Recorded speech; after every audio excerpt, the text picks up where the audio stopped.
temos a alegria de estarmos aqui na presença de Deus. Enquanto muitas pessoas que estão enfermas em hospitais, em suas casas, estão em presídios, estão em muitas outras situações, presas, né? E mesmo assim, mesmo diante dessa dificuldade, eu quero dizer para você que existem pessoas que são mais felizes do que nós que estamos aqui. Eu fico perguntando para mim, por que isso?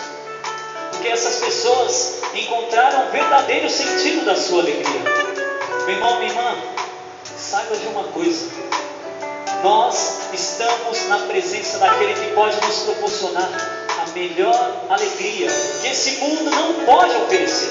Podemos estar presos em situações de perigo, podemos estar envolvidos em muitas situações, mas quando nós estamos na presença do nosso Deus, eu quero dizer para você, irmão, pode você estar passando pela pior situação, pelo momento mais difícil da tua vida. Eu não sei o que você tem passado, eu não sei o que você tem sofrido no seu dia a dia, mas eu quero dizer para você que o Senhor teu Deus não te abandonou. Ele está em todo momento contigo. Não importa qual seja a tribulação, não importa qual seja a dificuldade, essa precisa ser o motivo da nossa alegria.